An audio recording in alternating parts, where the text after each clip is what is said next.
नमस्कार दोस्तों, हमारे YouTube चैनल पर एक बार फिर आपका स्वागत है।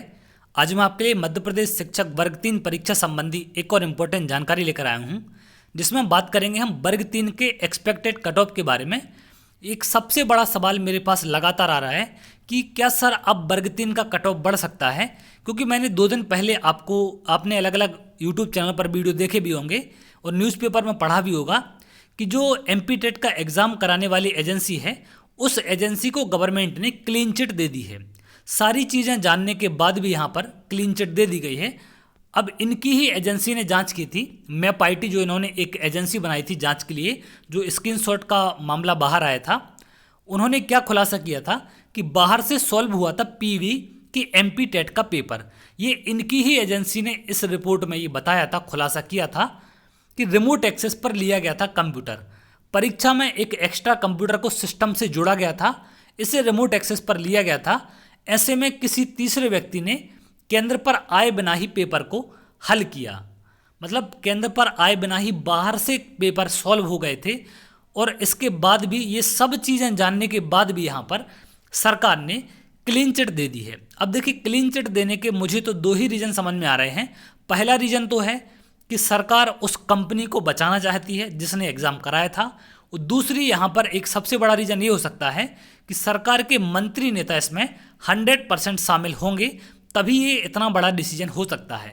क्योंकि इनकी ही एजेंसी ने अगर खुलासा किया था कि बाहर से रिमोट एक्सेस से कंप्यूटर जुड़े थे, तो सबसे बड़ा सवाल है कि आखिर क्लीन चिट क्यों दी गई फिर, जब इतना सब कुछ सामने आ चुका था। तो सिंपल सी बात है, सरकार यहाँ पर अपने मंत्रियों को, अपनी एजेंसी को बचाने की कोशिश कर रही है, इसके अलावा कोई भी इसका रीज़न नहीं है। तो इतना सब होने के बाद अगर पेपर रिमोट एक्सेस से सॉल्व हुए हैं, तो बिल्कुल सवाल बनता है कि क्या सर इस बार कट ऑफ बढ़ेगा या नहीं बढ़ेगा। देखिए, सबसे पहले तो मैं नॉर्मल कट ऑफ की अगर आपको बात करूं, जैसा कि मैंने पहले भी आपको कट ऑफ बताए हैं कि नॉर्मल एवरेज कट ऑफ आपका क्या रह सकता है। उसके बाद हम बात करेंगे कि अगर बड़े लेवल पर घोटाला हुआ है तो कट ऑफ की क्या संभावना यहाँ पर हो सकती है। तो अगर हम मान के चलें कि जो घोटाला है वो एक कम लेवल पर हुआ है या कुछ ही लोगों ने इसमें ऐसा किया है, तो लगभग कट ऑफ किया जा सकता है। तो कैटेगरी वाइज मैं आपको बताऊंगा सारी चीज़ें। सबसे पहले हम बात करते हैं मेल और फीमेल दोनों कैटेगरी में जनरल कैटेगरी की। तो जनरल कैटेगरी में मेरे हिसाब से जो कट ऑफ जाना चाहिए, फाइनल मेरिट लिस्ट की बात कर रहे हैं यहाँ पर हम, कि फाइनल पोस्ट कितने नंबर पर मिल सकती है।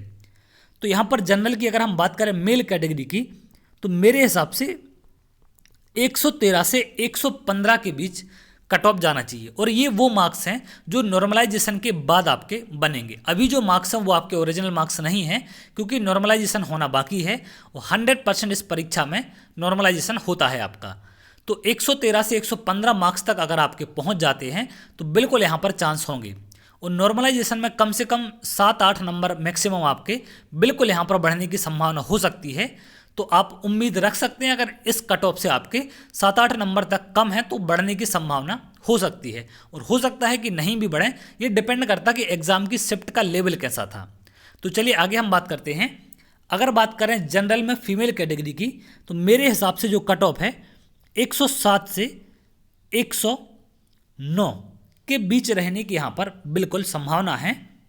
अगर हम बात करें ईडब्ल्यूएस की, तो ईडब्ल्यूएस का जो कट ऑफ है वो रहेगा 107 से 109 नंबर के बीच मेल कैटेगरी का।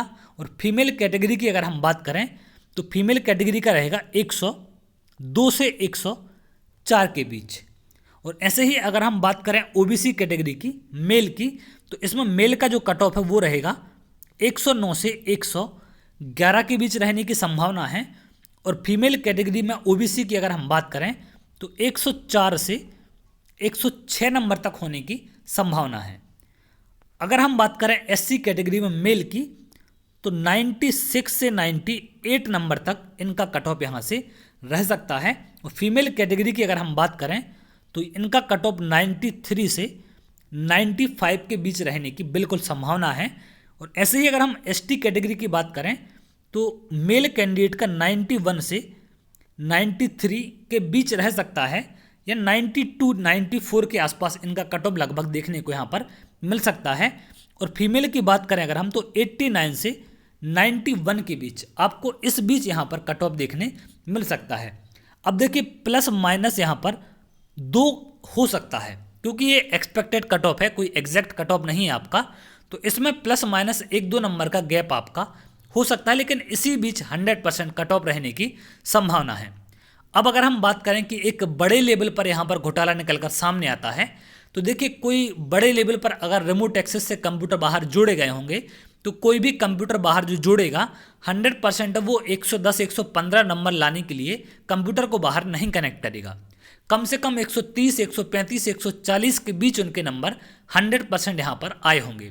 तो अगर इतने ज़्यादा नंबर आएंगे तो आप कट ऑफ का अंदाज़ा लगा सकते हैं कि कितना इससे बढ़ सकता है। तो अगर यहाँ पर बड़े लेवल पर घोटाला हुआ है तो कम से कम आप यहाँ पर मान के चलें कि जो ये नॉर्मल मैंने कट ऑफ बताया है, इसमें +5 नंबर का इंक्रीजमेंट आपको देखने मिल सकता है। और इसके साथ साथ अगर हम बात करें फिजिकल हैंडीकैप के कट ऑफ की, तो फिजिकल हैंडीकैप का जो कट ऑफ है वो इन नॉर्मल कट ऑफ से कम आप 8 से 10 नंबर कम समझ सकते हैं, चाहे वो किसी भी कैटेगरी के हों। उस कैटेगरी के हिसाब से 8 से 10 नंबर तक आप अपना यहाँ पर कट ऑफ को कम समझ सकते हैं इन नॉर्मल कट ऑफ से जो आपको मैंने बताया है। तो 5-6 नंबर आपका कट ऑफ बढ़ सकता है अगर बड़े लेवल पर घोटाला यहाँ पर निकलेगा। तो ये था एक कट ऑफ का लगभग एक्सपेक्टेड वीडियो, मतलब एक्सपेक्टेड नंबर आपके जो इतने होने चाहिए, और ये वो नंबर हैं जो आपके नॉर्मलाइजेशन के बाद आने चाहिए। नॉर्मलाइजेशन के पहले जो नंबर है वो आपके एग्जैक्ट मार्क्स नहीं हैं, क्योंकि नॉर्मलाइजेशन होना बाकी है, तो उसमें मार्क्स बढ़ भी सकते हैं और कम भी सकते हैं, दोनों कंडीशन है यहाँ पर। ये डिपेंड करता है शिफ्ट के लेवल पर। तो अगर आपके इस बीच नंबर हैं या इससे 7-8 नंबर कम हैं तो आप उम्मीद यहाँ पर रख सकते हैं, बिल्कुल आपके यहाँ सिलेक्शन होने के चांस बन सकते हैं। तो उम्मीद करते हैं आपको वीडियो अच्छा लगेगा और आपको सारी चीज़ें यहाँ पर क्लियर हो चुकी होंगी कि कट ऑफ लगभग क्या जा सकता है। तो अगर आपको वीडियो अच्छा लगा है तो वीडियो को लाइक को सब्सक्राइब कर लें, जिससे आगे आने वाले इंपॉर्टेंट वीडियो आपको मिल सकें। तो चलिए बहुत जल्द अगली वीडियो मिलेंगे, तब तक के लिए बहुत बहुत धन्यवाद।